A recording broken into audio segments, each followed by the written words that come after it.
Sil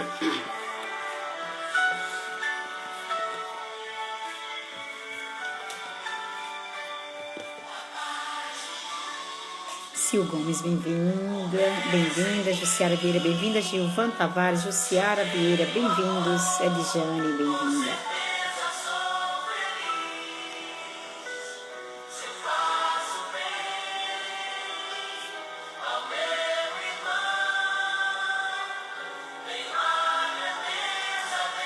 A N Dreams, bem-vindo. Laudeci, querida, bem-vinda. Cláudia Coelho, bem-vinda. Jane, bem-vinda. Bom dia, Laudeci. Bom dia, N Dreams. Sandra, você conosco sempre. Bom dia, paz e luz a todos. Sil Gomes. Gilvan Tavares, bom dia.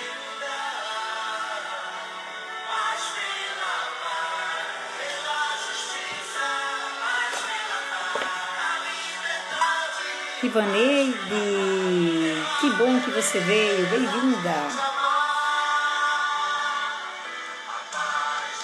Vamos fazer a leitura preparatória para iniciarmos essa manhã de Café com Luz, do livro Para Viver Bem, de Humberto Pazian. Seguindo a sequência, nós estamos na página 71. A lição é: nunca é tarde demais para ser feliz. Ouviram? A dica: nunca é tarde demais para ser feliz. Compreenda que fomos criados para viver saudáveis, alegres e em paz. Quando assim não acontece, é porque transgredimos as leis naturais. Maria José Santos, bem-vinda. Pois é, nascemos para isso, viu? Para viver saudável, alegre e em paz. Mas por que tem pessoas que nascem doentes? É porque nós transgredimos a lei. Mas não acabou de nascer? Mas a lei divina e natural da reencarnação diz que nós somos herdeiros de nós mesmos. Não é Elinói? Ó, Elinói está trabalhando, mas ela botou o celular, nem que ela não fique interagindo, mas ela está conosco aí, sempre. Melry, cantora, bem-vinda. Mas, da mesma forma que as violamos, as leis, poderemos restaurá-las, procurando viver em harmonia com as leis divinas. Muito bom isso, né? Muito bom saber que nós podemos refazer o caminho. Se tiver dúvidas de como seguir esse caminho, ouça a voz de sua consciência, pois ela é o guia preparado para conduzi-lo ao equilíbrio de seu ser. A paz é uma herança divina, né, Selma Mendonça, bem-vinda. Nós sempre diz que a paz é dom de Deus, que nasce portas adentro do nosso coração. Eu estou parafraseando Elinói. Sayonara, irmãzinha de Shirley, bem-vinda. Pois é, a paz é dom de Deus. A paz é uma herança divina. E para sermos herdeiros dessa virtude, nós precisamos andar, agir conforme recomenda as leis do Criador. Leis divinas e naturais, leis imutáveis, que quando transgredimos, nós não seremos condenados por isso, mas nós teremos o dever de reparar, de restaurar tudo que nós colocamos abaixo, né? Porque às vezes uma atitude nossa, quando impensada ou quando feita sem intenções tão ruins, quando nós erramos o alvo, porque pecar é isso, é errar o alvo. Quando nós temos em nós um desejo de fazer certo e nos equivocamos, aí para nós a pena que nós infligimos a nós mesmos é bem menor.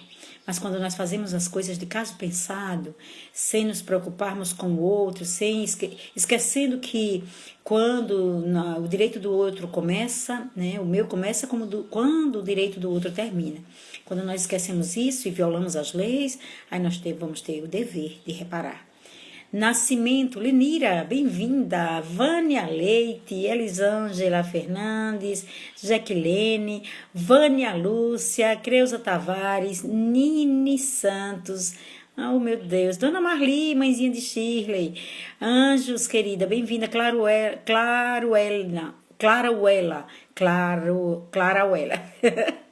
a língua enrolou, bem-vinda, que coisa boa.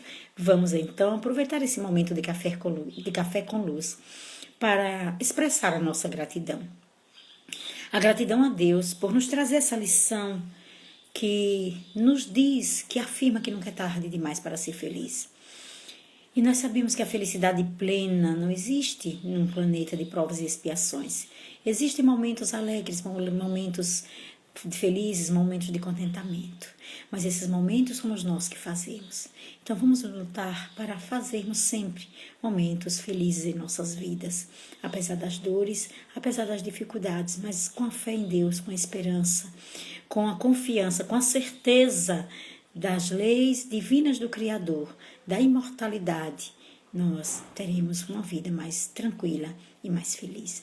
Assim, Senhor, a nossa gratidão por nos legar o Consolador, por permitir que o Cristo volte para nós, Ele que nunca se foi, mas que a sua presença agora seja mais constante, através da mensagem libertadora do Evangelho de Jesus, que agora está sendo revivido à luz da doutrina espírita.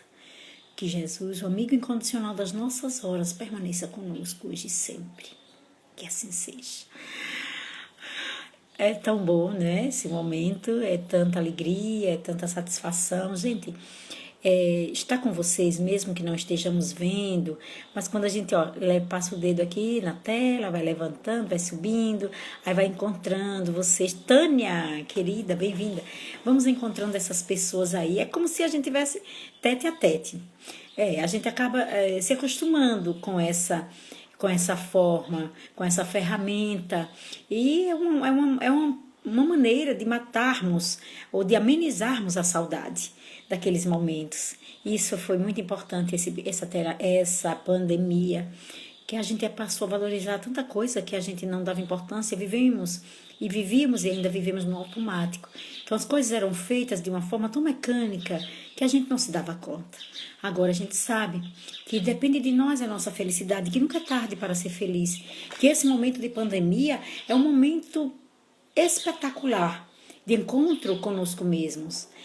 Marco Aurélio, bem-vindo, de encontro com o nosso irmão, com o nosso espelho que é o outro, porque é no outro que nós encontramos aquilo que nós temos, às vezes os defeitos, sempre, né?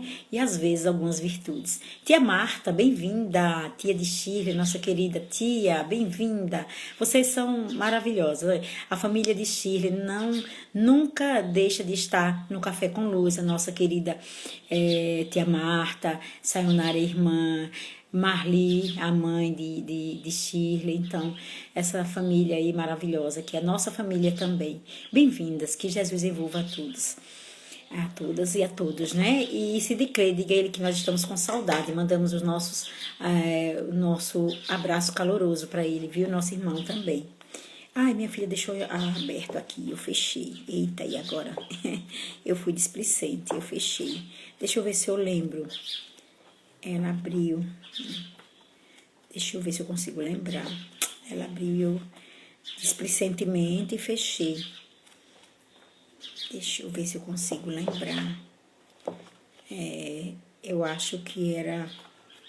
Acho que foi na parábola do semeador. Foi aqui. Que é muitos os chamados e poucos os escolhidos.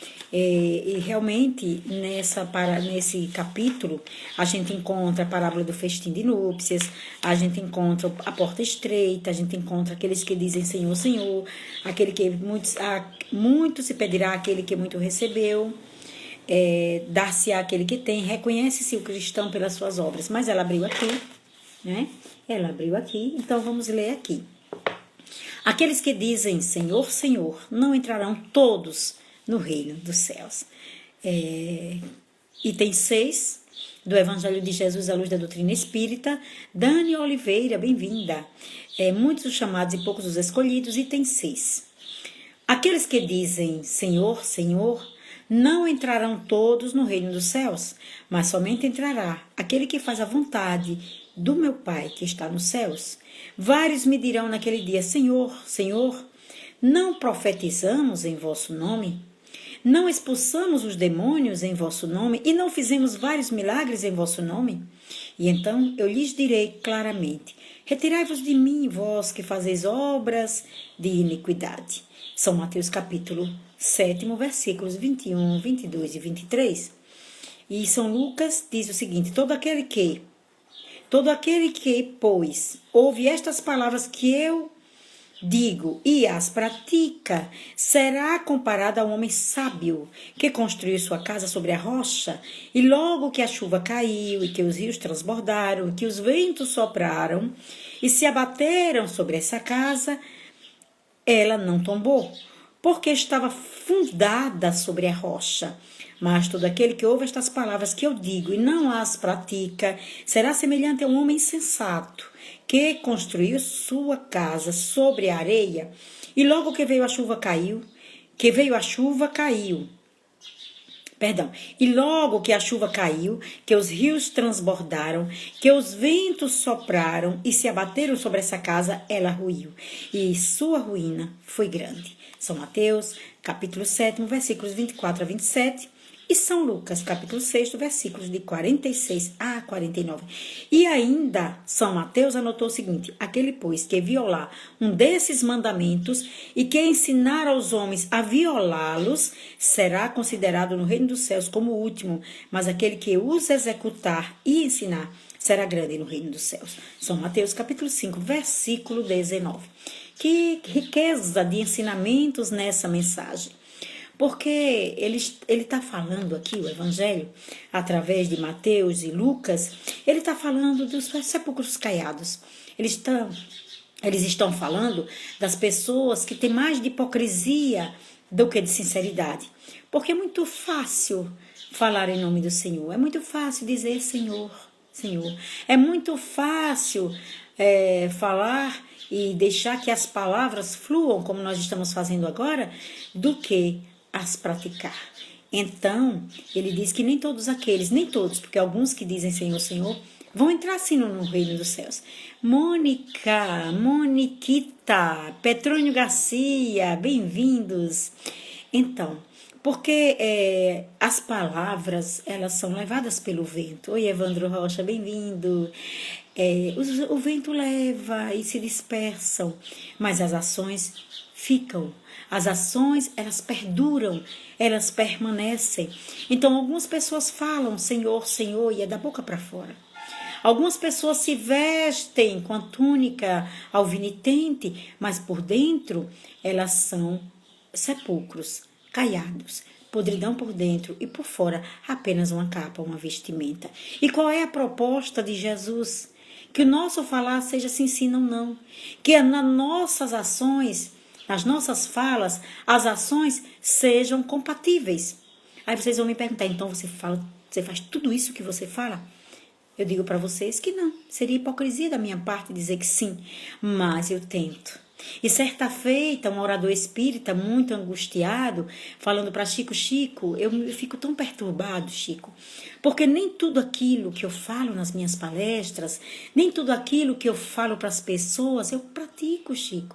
Como é que fica a minha situação? Eu estou pensando em parar de falar. Aí Chico disse, meu irmão, por acaso você planta o feijão que você come? Aí ele disse, não. Mas você precisa comer o feijão? Preciso. Então você não vai comer feijão porque não foi você que plantou? Não, Chico, eu como sim, eu compro e como. Pois é. Então, nós precisamos fazer a nossa parte.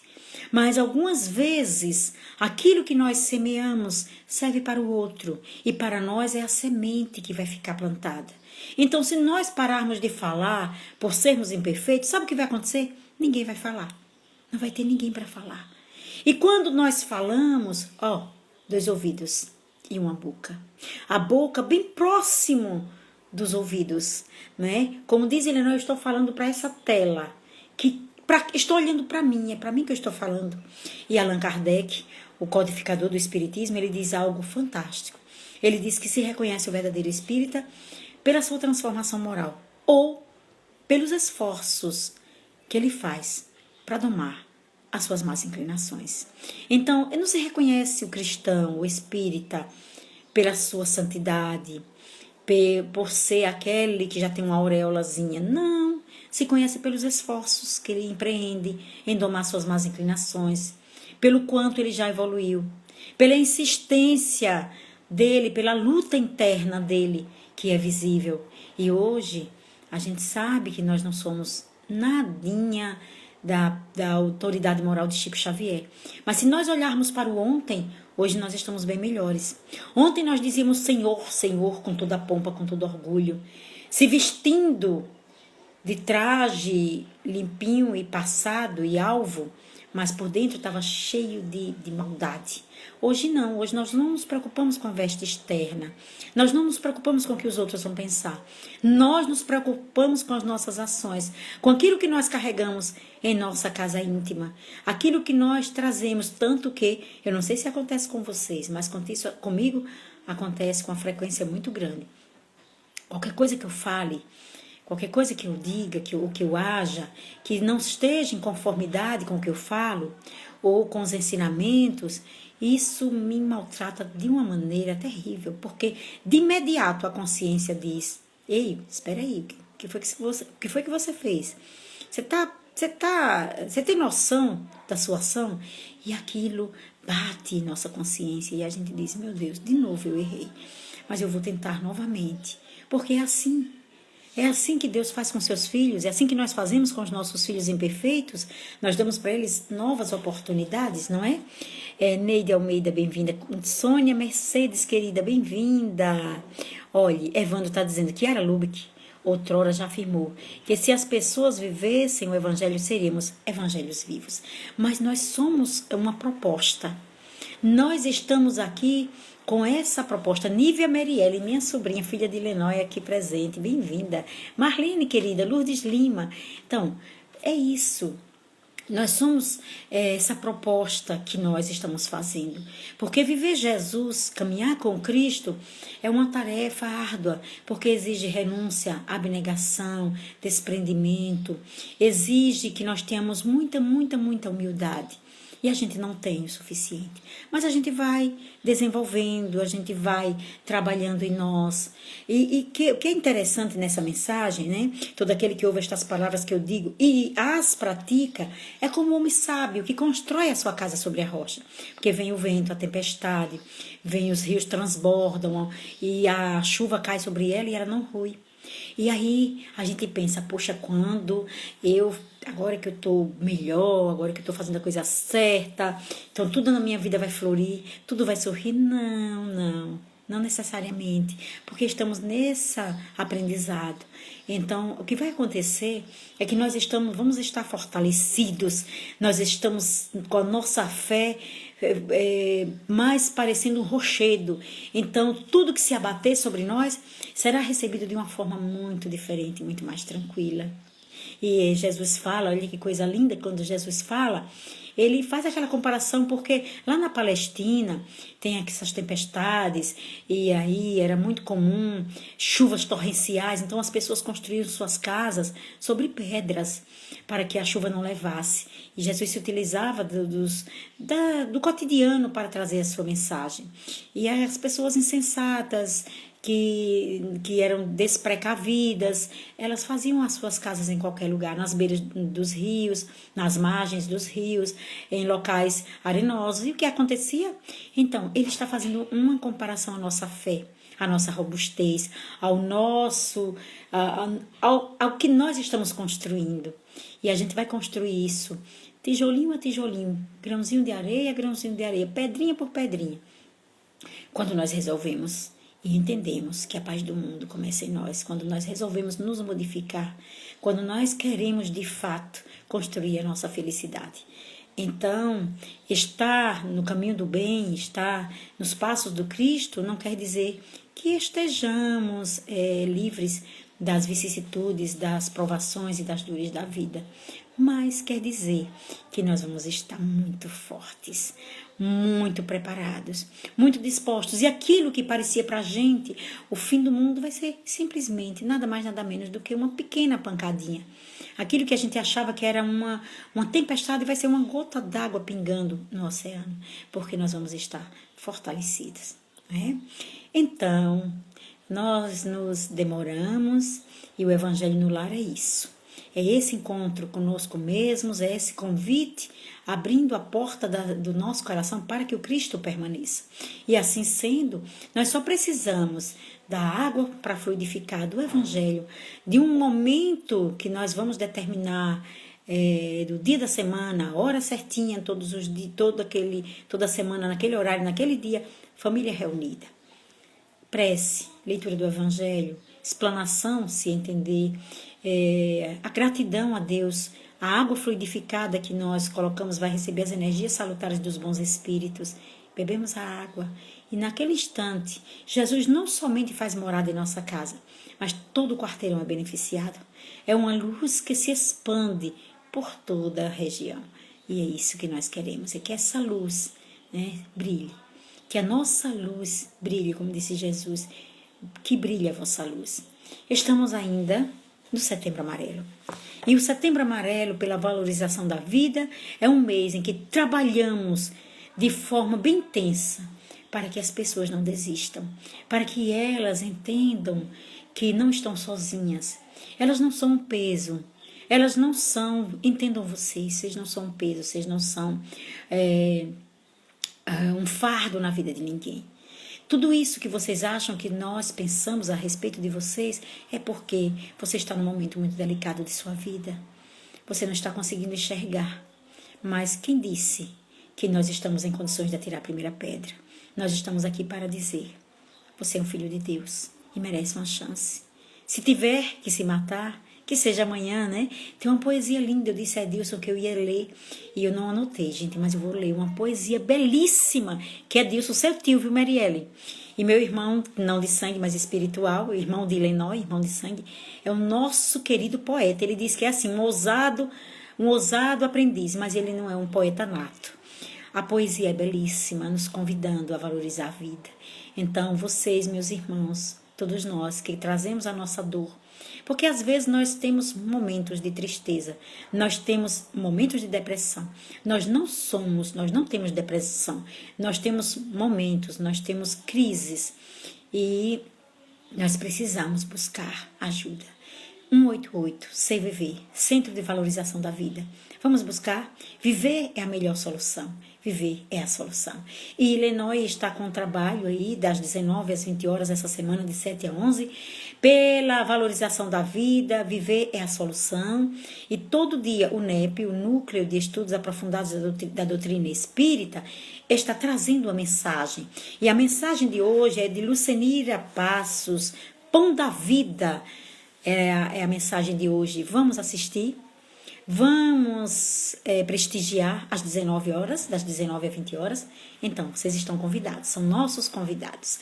Liguem para o CVV, indique o CVV para as pessoas, Centro de Valorização da Vida. E você que está no fundo do poço, que acha que não tem mais nada a fazer, que você é um entorvo, que você é apenas na vida de alguém, você é uma pedra, você é um entulho, você... Você não é não, você é muito importante. Você pode até achar que não, mas você é muito importante. Se você não é importante para ninguém, você é importante para o Criador. Para Ele você é tão importante, você não tem ideia. E nós nos preocupamos com você. Que Deus envolva o seu coração.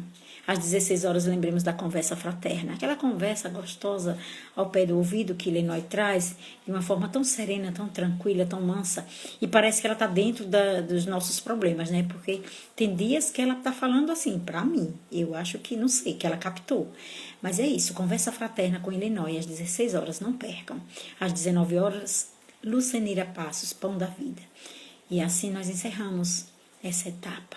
Agradecendo a Deus pela chuva que cai, agradecendo a Deus pelo ar que respiramos, agradecendo a Deus pelas nossas faculdades, todas que temos, agradecendo a Deus até pelos problemas, pelas dificuldades, pelas limitações, pelas carências, porque foram elas construídas por nós. E Deus, no seu amor infinito, na sua bondade imensa, na sua compaixão, está sempre a nos amparar, a enviar alguém para nos assistir. Gratidão, Senhor. Muito obrigada por tudo. Muito obrigada pela beleza que os nossos olhos estão vendo no altar da natureza. Muito obrigada, Senhor, pela faculdade de ver, de ouvir, de falar. Muito obrigada pela minha voz, que pode, agora, nesse momento, trazer para vocês o Evangelho de Jesus. Gratidão a vocês, que a divina paz do Cristo de Deus envolva os nossos corações. E lembremos, não ao suicídio, sim à vida, porque viver é a solução. Que Jesus nos abençoe.